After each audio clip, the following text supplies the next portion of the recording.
There are few meals more satisfying than a bowl of fresh pasta, unless it's fresh pasta you make yourself. Gennaro Silvestri is the chef, one of the owners of the Inglewood Italian restaurant Cinquecento Cucina. Did I say it okay? Good job. Thank you. He's here this morning to share some pasta making tips. Cool.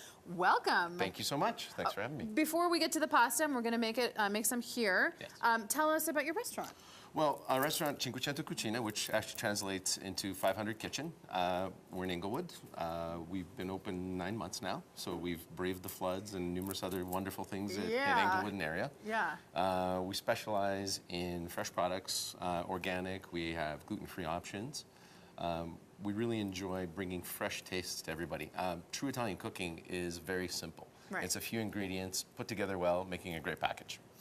One of the things that we do as well, too, is we want to bring a little bit of culture, a little bit of fun to the neighborhood, so every Saturday we have live music as well. Okay, and this is something I actually didn't know about. So you have a live space, a separate space, or you bring somebody in? Well, we actually bring people in all the time. We've got, in our wine cellar, we've got an area that basically we set up different entertainers. And we've had kind of variety. We've had DJs, we've had singers, we've had jazz trios. We've got Dan Arnold coming on Saturday, so that's pretty exciting. Cool. So that'll be fun. We've had Angie Hills, we've had Jason Delaney, we've had all kinds of cool local acts coming in. When are you coming? I'm gonna, as soon as I'm invited. Thank you very much. There you go. Okay, so it's a true cultural and multicultural experience there in Inglewood, which is one of my favorite neighborhoods in the city. So you're gonna show us the pasta. We shouldn't be afraid to make it ourselves? No, you know what? Pasta is such a simple and wonderful thing to have on hand that, you know, whether you're buying it dry and you're buying a good quality dry, or if you want to have some fun with your family, make it from scratch. Okay, so how do we make it from scratch if we don't have a fancy machine? You know what? If you don't have a fancy machine, you don't need a fancy machine. You just need 2 hands and a lot of elbow grease. Okay. Basically, what you want to do when you're making pasta is you want to use good quality ingredients. You want to use a high quality durum semolina. Yes. Being that we're in Alberta and we have some of the best wheat in the world, it's a perfect place to do it. And you want to use a mixture of a fine white, unbleached, unpasteurized organic flour. Okay, so, organic flour. Correct, and that's important, right? Okay. I mean, everyone's trying to eat healthier and live better. It's important to use quality ingredients. And really, it's a simple mix. It's a 50-50 blend. What we have here is we have 250 grams of flour and 250 grams of durum semolina, and all we're going to need is 3 eggs. Okay. And then what we do is once you actually get the eggs into the flour. And we do, by the way, we're going to put this recipe up on our website, breakfasttelevision.ca. I thought you were going to do some fancy trick where you did all 3 of them at once. I was, but I'm nervous. I'm all excited.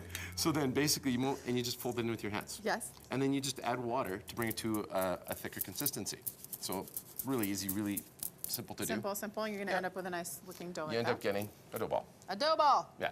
Now what I would recommend is once you've done your dough, either let it sit for about an hour, because then you allow all the starches and the glutens to bind and to come together to give you a nice consistent product. And you know what? Everyone is busy and we don't have a ton of time. Do it the night before. Leave it in the fridge. Come home, do it with the kids, do it on your own, roll it out. It can be fun. Could you make extra and freeze it, or does that compromise the integrity of it? No, you can. You can actually, as long as you put a little bit of flour to coat it, you can freeze it. You can leave it in your fridge for up to a week. Yeah, okay. So a lot of options. Okay, then yeah, go on. So once you've formed it in your dough ball, you slice off a chunk, and you either use a lot of elbow grease and do it with a rolling pin. Yeah. And you basically take it and run it through one of these guys. Okay, so yes, of course, you're equipped with many of these. Oh, yeah. You can buy one for your house if you're... You can go to any Italian store. Actually, you know, even places like Home Sense and stuff like that, they have these machines, so it's easy.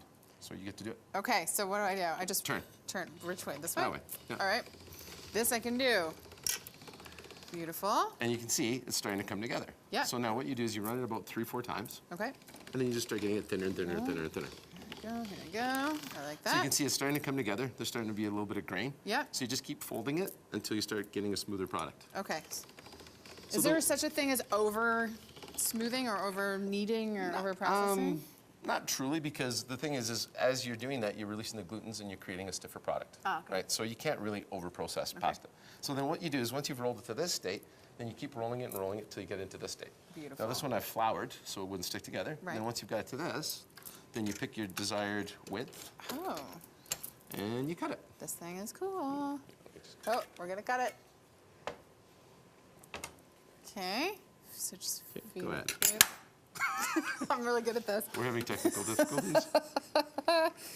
All right. And guess what? Is it working? Yay! You've now become an Italian chef. Thank you. So there you go. I love it. It's that easy. And then how long do you put it in boiling water? Literally when with it's fresh that pasta, fresh? it takes about 2 minutes. Okay. Oh, that's awesome. And made with love, of course. Absolutely, that's what makes it special. Please tell us where you are located, sir. We are located on the corner of 9th and 9th in Inglewood. So our address is 1003 9th Avenue Southeast. Okay. And just serve it up with... Yeah.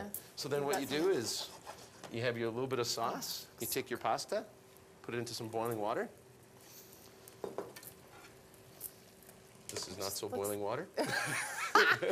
Welcome to the BT kitchen. The not so boiling water. So you heat it through. This one we part cook to make it a little faster. Okay. We Take get it, the idea, though. toss it into your sauce. That looks so good. All right, we're gonna plate that up.